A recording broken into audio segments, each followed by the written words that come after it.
Congressman Steve King went on a right-wing radio show in Iowa to attack the Department of Homeland Security for defending peaceful Muslims. I personally committed to speak out about the situation that very often people in the Muslim community in this country face. The fact that there are 1.6 billion Muslims in the world and that the Islamic faith is one about peace and brotherhood. So the guy that we put in charge of Homeland Security thinks it's his job as chief of the Homeland Security to give voice to Muslims while calling Islam the religion of peace. This is just appalling to think that the man who's in charge of protecting the Americans domestically would take a position like that, Jan. Here's some things that we should just be able to speak out openly and say. For example, not all Taliban are Muslims. Not all Muslims are Taliban, but all Taliban are Muslims. Not all Taliban are terrorists, but not all but all Al Qaeda, I think, are terrorists. Well, when you look at the components of all of this, I just think that the most important thing of this is that we should understand that there are peaceful people of all stripes out there, whatever they might be. Peaceful Muslims, peaceful Jews, peaceful Christians. The president can dredge up his crusader history and try to leverage that back against us to guilt us. But what's this discrimination that's going on against Muslims in this country? I'm not seeing it. I mean, they are beheading Christians on the shores of the Mediterranean Sea, and some people are speaking ill of that component. And so where are the moderate Muslims speaking up? You guys know how I always say there's a big difference between when atheists criticize Islam and Muslims and when conservatives do it? Perfect example of it right here. When conservatives do it, they just sound like a bunch of fucking idiots because their criticisms are not good. In fact, their criticisms are dumb. So you heard it there. How many times have we heard this stupid point? Why don't moderate Muslims condemn terrorism? I don't know. First of all, your default assumption is that if a Muslim doesn't come out and say, I disagree with 9/11 or the Charlie Hebdo attacks, then they do agree with it. You're saying if they don't speak out against it, then the default position is they do agree with it. Would you think that way with, Christian terrorism? There was a sovereign citizens attack recently in Texas where a guy went on a shooting rampage. Admittedly, he's a Christian terrorist. The guy, Anders Breivik, said he's a Christian terrorist in his manifesto when he slaughtered 60-plus children.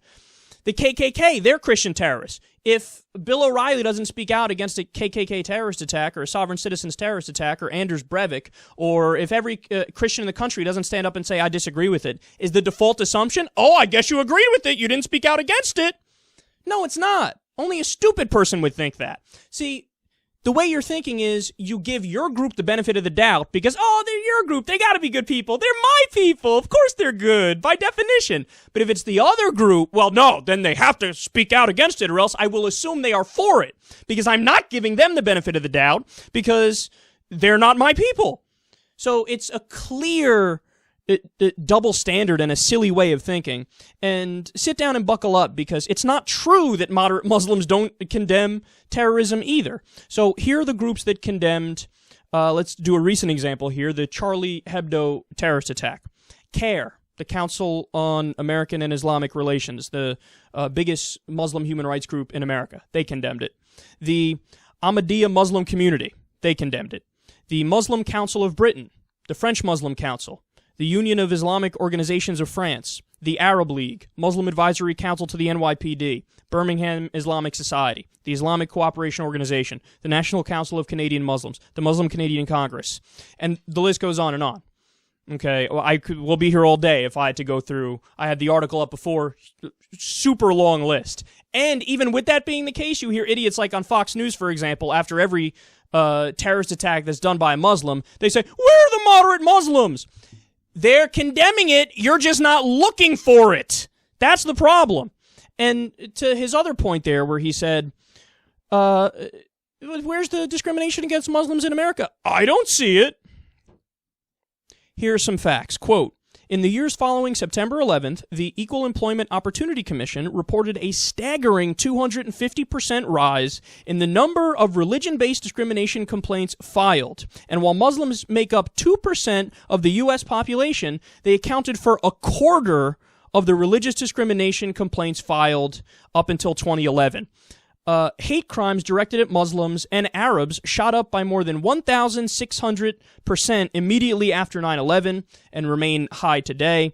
More than a dozen states have taken up proposals to pass laws against the imposition of Sharia law. Laws that are already, there. It's unnecessary. The First Amendment protects against the implementation of Sharia law. The Constitution prohibits that. So the only reason for bringing it up is that you want to single out Muslims and say, we don't like you, we don't like you, we don't like you, we don't like you, we don't like you. We're all against Sharia law. It's already banned, though. So why would you go out of your way and waste time to say, let's ban Sharia law? Because you're trying to muck up fear and anger against the community. And you're casting them away as outsiders, and you're making them appear like radicals. Like, oh, we need to pass this because they're trying to implement it. No, they're not. No, they're not. And of course, the NSA admitted to spying even on moderate Muslims, even when they know they're moderate. So the head of CARE, for example, this is a guy who, after 9/11, worked with George W. Bush and did outreach to the Muslim community and said, look, don't worry, guys. These are radicals who did this attack. The administration wants you to know they're not coming after you, that they're on your side also if you're a moderate, and we're going to work together in order to spread that message. A guy who is a Republican Muslim. There were Muslim lawyers who worked on high-profile cases and things like that. They were all being spied on by the NSA because they're Muslim. Steve King, if you don't see Muslim discrimination in America, you're just not looking hard enough.